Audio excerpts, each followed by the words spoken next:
Quero cumprimentar a todos com a graça e a paz do Senhor Jesus. Amém. Vamos abrir a palavra do Senhor no Salmo de número 143, por gentileza. Baseado nesse Salmo, nesta noite nós vamos meditar com o tema Clamor de um servo por libertação. Deus continua operando com o seu poder, obra de libertação. E libertação em todo e qualquer aspecto. Ele pode operar com o seu poder. Atende, Senhor, a minha oração. Dá ouvidos às minhas súplicas. Responde-me segundo a tua fidelidade, segundo a tua justiça. Amém. Pai, nós te agradecemos por estarmos aqui nesse ambiente de fé, de esperança, de amor e de oração. Já fomos muito abençoados aqui nesta noite com o que já cantamos, com o que já lemos da tua palavra e com tudo que já colocamos diante de ti em nossas orações, com as ofertas entregues, dízimos devolvidos. Cremos piamente que já fomos muito abençoados nessa noite. Mas agora que a tua palavra está aberta diante de nós, continua a nos abençoar, nos falar, por esta palavra que é viva, que é eficaz, penetrante, inerrante e que é divina. Quanto às minhas limitações, eu peço que elas sejam supridas pelo poder do teu Espírito, pela tua graça, em nome de Jesus. Amém. Querido, o contexto desse salmo, ele é provavelmente o mesmo do Salmo 142, quando Davi está fugindo de Saul para preservar a sua vida. É mais uma daquelas situações difíceis enfrentadas por Davi, quando ele é de maneira contínua, por muito tempo, perseguido por Saul e por seu exército para dar cabo da vida de Davi. E é um tempo que Davi, quer seja durante o dia, pelas veredas, pelos vales, fugindo, ou à noite, se abrigando nas cavernas, ele não conseguia ter sossego, ele não conseguia ter um tempo de paz devido àquela perseguição implacável. Mas, como o texto vai nos mostrar, mais uma vez Davi, como servo do Senhor, ele recorre à misericórdia de Deus, ao socorro de Deus, ao poder de Deus, e toma algumas atitudes para que no meio daquela perseguição, daquele sofrimento, Deus pudesse lhe valer e lhe socorrer e libertá-lo daquela situação de angústia, de sofrimento e de muita tristeza. Que passos Davi, então, deu e que o Espírito Santo pode nos ensinar aqui nessa noite? Talvez você que esteja enfrentando uma situação ou algumas situações que de fato e de verdade precisa haver uma intervenção divina. Precisa acontecer uma obra de Deus, uma libertação de Deus, um milagre de Deus. E que bom que a Escritura continua falando para mim e para você que Deus continua o mesmo. Seu poder, sua graça, sua majestade não encurtaram, mas Ele continua sendo, como diz a carta aos Hebreus, capítulo 13, versículo 8, o mesmo ontem, hoje e para sempre. Então, se você está aqui e existe uma situação na sua vida, na sua família, alguém próximo, alguém querido, que você olha e diz assim: precisa haver um milagre, precisa acontecer uma libertação nesta situação. Então, de uma maneira ainda mais generosa, abre o seu coração, porque certamente Deus irá falar com você. O primeiro passo, a primeira atitude que nós podemos aprender aqui é que Davi, diante desse quadro de uma terrível perseguição, cuja sua vida estava por um fio, ele recorre a Deus em oração. Você é daquelas pessoas que gostam de anotar? Então anote aí, diante de crises medonhas, diante de desafios medonhos, diante de situações bem complexas, eu preciso recorrer a Deus em oração.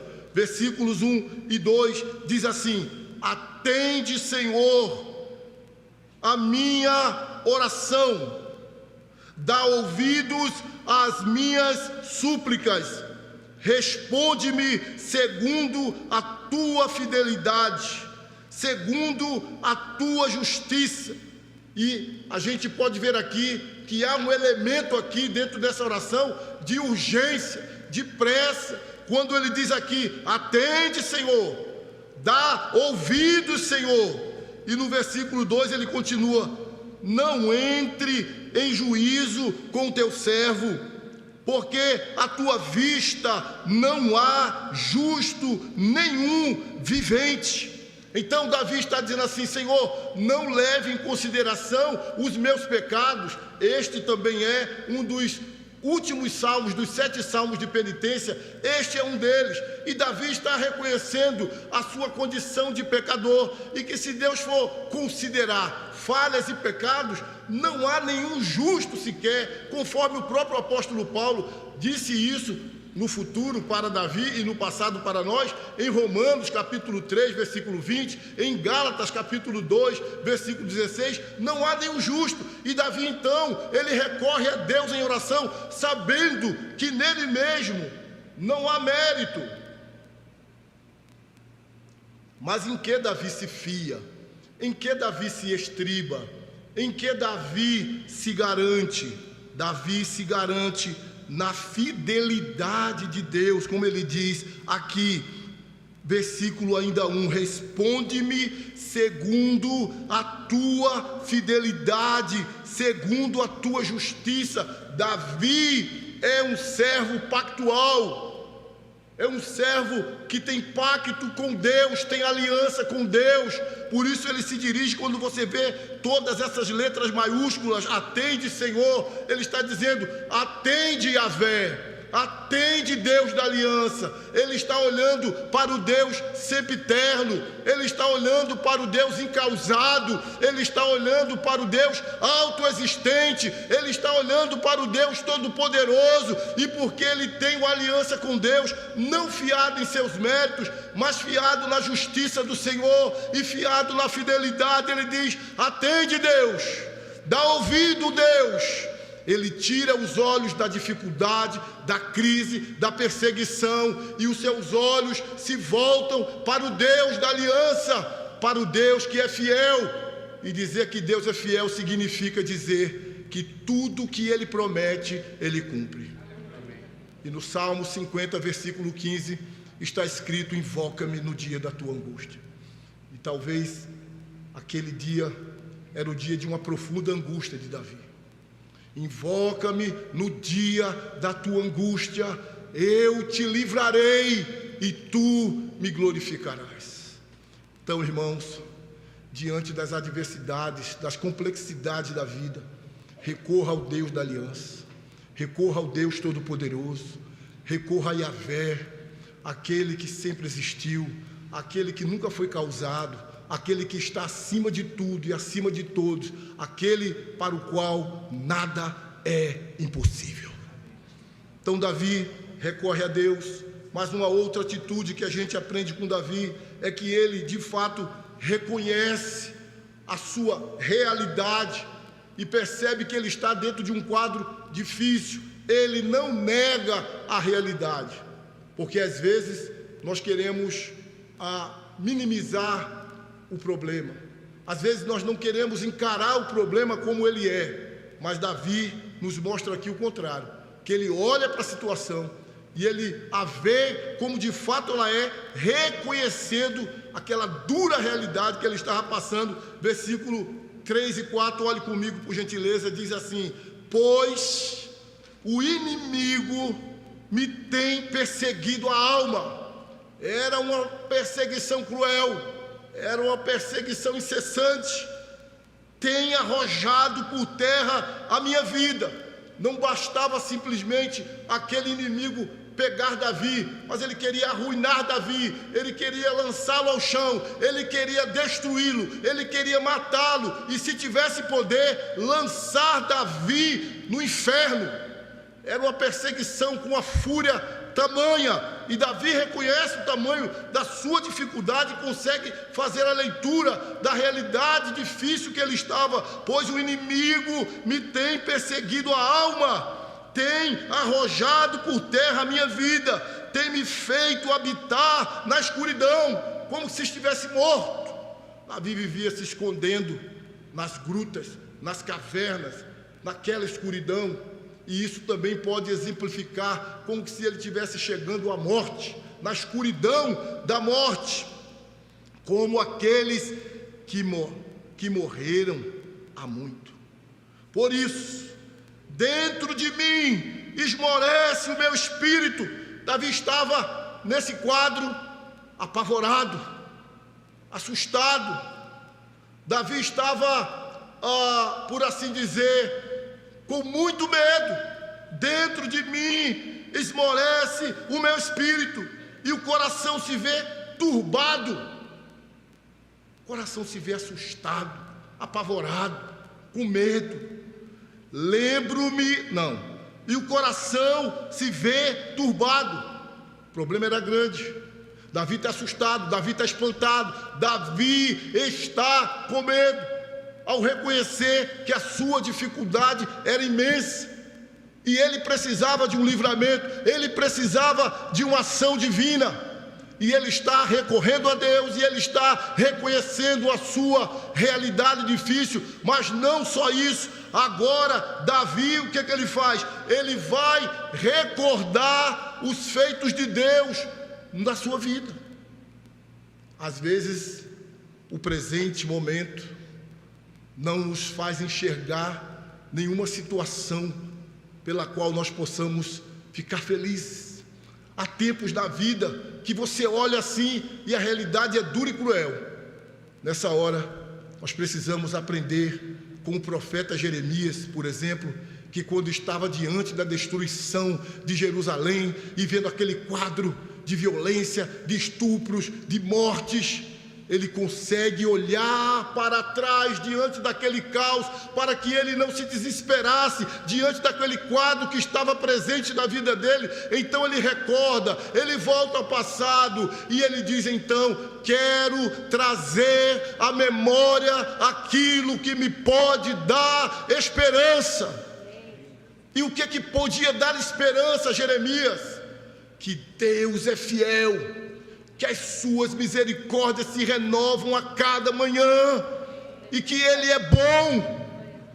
Eu e você, ainda que no presente não consigamos olhar em determinada fase da nossa vida algo bom, mas eu tenho certeza que se olharmos para trás, veremos quantas vezes Deus operou milagres na nossa vida, quantos livramentos, quantas situações difíceis que estávamos envolvidos por elas, e até pensando assim: Deus, como sairei dessa situação? Como esse quadro vai mudar? E o fato é que você está aqui hoje contando a história e louvando a Deus, e entendendo, como diz Romanos 8:28, que todas as coisas cooperam para o bem daqueles que amam a Deus. E aquilo que foi dor e que foi lágrima lá atrás, hoje você conta como testemunho para a glória de Deus. Então Davi, ele diz: lembro-me dos dias de outrora, penso em todos os teus feitos e considero nas obras das tuas mãos. Ele olha para trás e ele vê vitórias que Deus deu a ele, ele vê livramentos que Deus deu a ele, e aquilo ali encoraja ele para o presente e impulsiona ele para o futuro, pensando: Deus que me livrou lá atrás vai me livrar aqui e vai cumprir na minha vida tudo que Ele tem prometido. Então, por vezes, irmãos, nós precisamos olhar para trás e ver quantos livramentos, quantos milagres o Senhor nos fez, e entender que Ele continua no controle, Ele continua o mesmo, Ele continua fazendo milagres. Suas promessas não caducaram, suas mãos não se encurtaram, seu poder não diminuiu. Ele continua sendo bom. Mesmo diante da sua crise, do seu problema, do seu dilema, Deus continua sendo bom. Confie nele.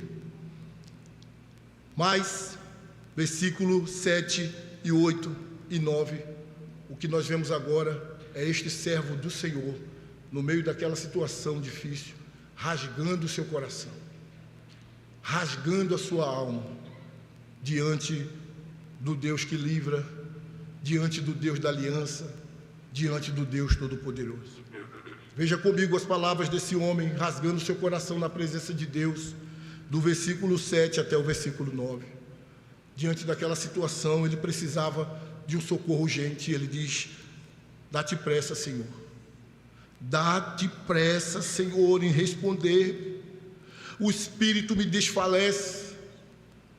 Ou seja, ele via suas forças esvanecendo, ele se via enfraquecendo, ele se via sem força diante daquela tamanha e cruel perseguição. O espírito me desfalece.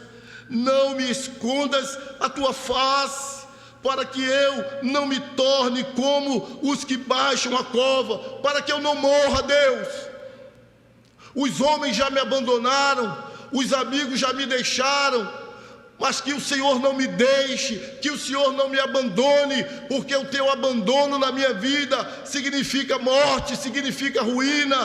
Portanto, Deus, eu estou enfraquecendo, eu estou esvanecendo, mas eu peço que o Senhor não me esconda a tua face. E a face de Deus virada para o seu povo significa o favor de Deus, significa que Deus está nos sendo favorável, e este servo está dizendo: Senhor, não me esconda a tua face.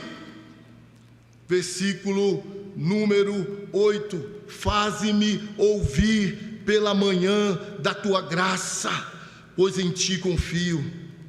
Ó Senhor, quando eu acordar amanhã de manhã, que eu tenha uma boa notícia, Senhor. Que pela tua graça, ao acordar no novo dia, eu tenho um novo quadro, eu tenho uma nova situação, eu tenho um novo tempo.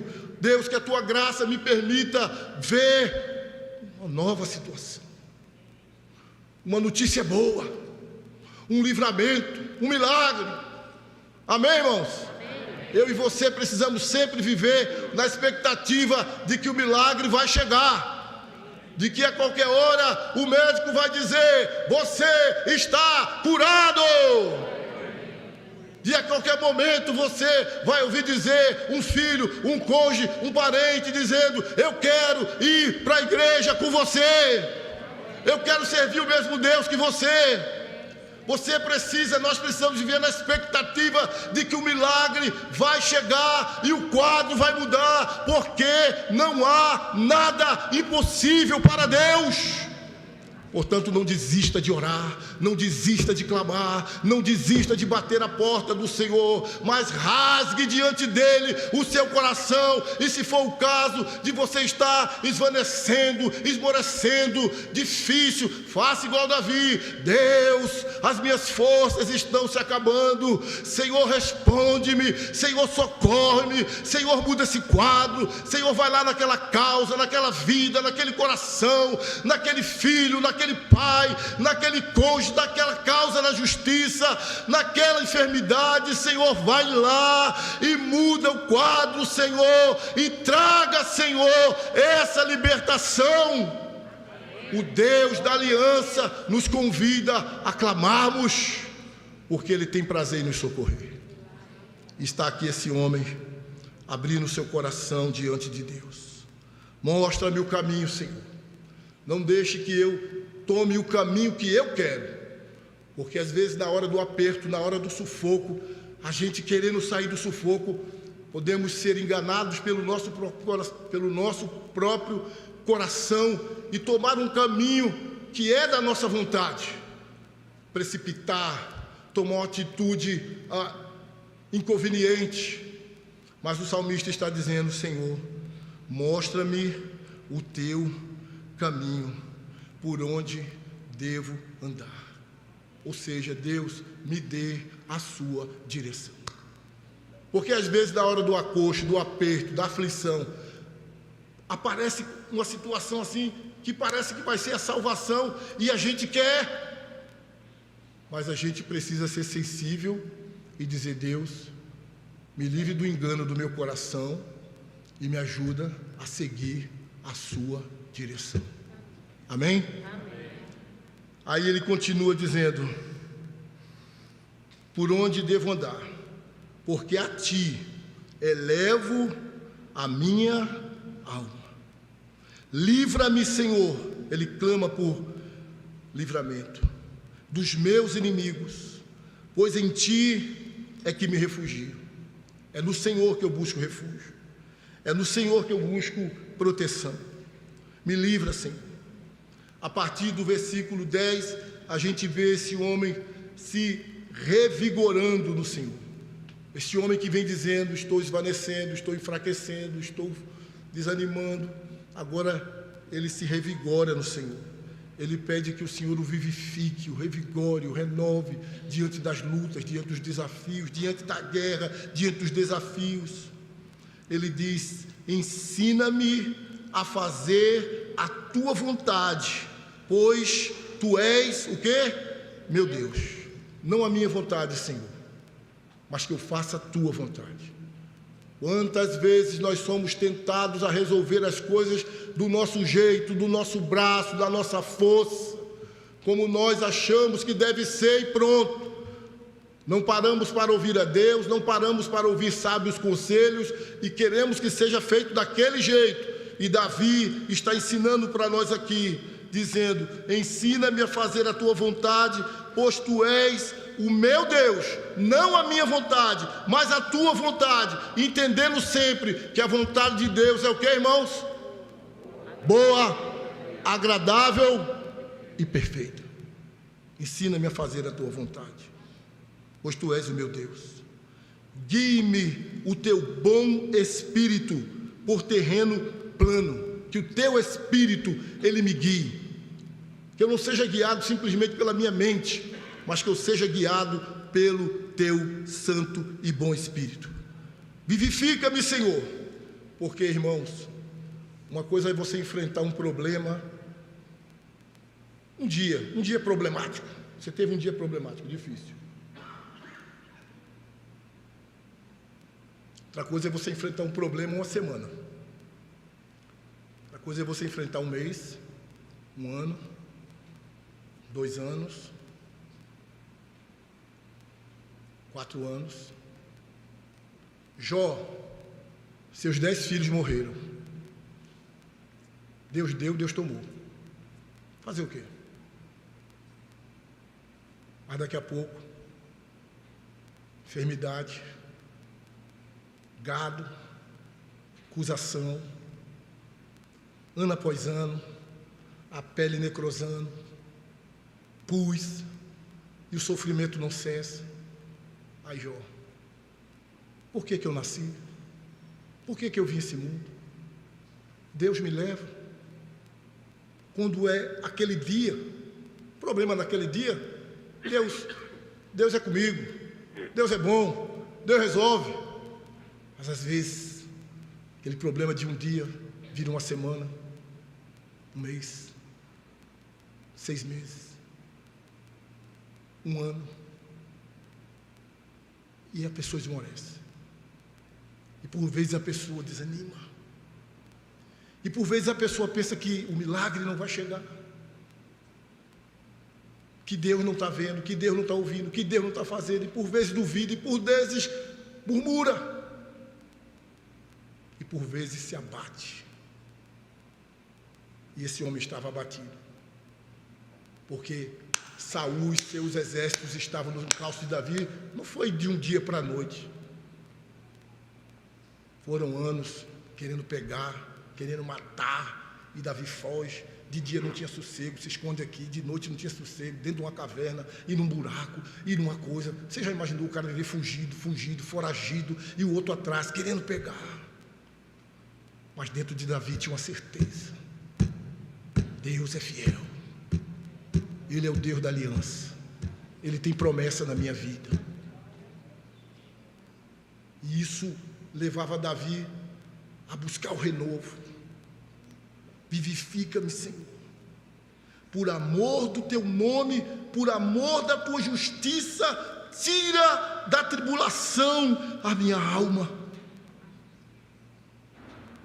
E por tua misericórdia, dá cabo dos meus inimigos e destrói todos os que me atribulam a alma, pois eu sou teu servo. Entenda que, no contexto que a gente vive, né, tem muita gente que pega essa expressão e diz: eu sou filho do rei, então o senhor tem que fazer. Não é isso que Davi está dizendo. Ele é um servo pactual, ele é um servo da aliança. Ele está dizendo assim: eu sou teu servo, tu és meu Senhor. Por tua graça, por tua misericórdia, me dá libertação desses inimigos. Por tua graça, por tua misericórdia, Senhor, me livra desses inimigos. Destrói todos os que me atribulam a alma, pois eu sou o teu servo. E qual era a promessa que Davi tinha dentro do seu coração? De que dele viria, da sua descendência, viria aquele cujo trono seria eterno. Então Davi tinha dentro do seu coração a certeza de que Deus ia socorrê-lo, de que Deus ia livrá-lo, porque Deus tinha promessa na sua vida, de que traria da descendência dele aquele cujo trono existiria para sempre, como trouxe de fato, depois de 500 anos, o Messias. Aquele que quando chegou disse: o inimigo, ele vem para matar, para roubar e para destruir, mas eu vim para que tenham vida e a tenham em abundância. Aquele que disse em João capítulo 8, versículo 36, se o Filho vos libertar, verdadeiramente sereis livres. E o profeta, o mais messiânico de todos, Isaías, em seu livro, no capítulo 45, versículo 22, ele diz: olhai para o Senhor e sereis salvos. Quando nós olhamos para Jesus, o descendente de Davi, quando nós cremos em Jesus, nele nós encontramos toda e completa libertação. Este salmo é o salmo de um servo que clama a Deus por libertação.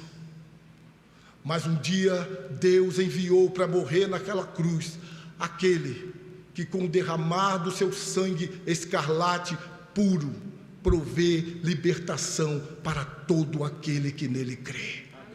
Libertação da escravidão do pecado, libertação da condenação da lei, libertação do poder do diabo e libertação de toda e qualquer situação de mazela, de dor e de sofrimento.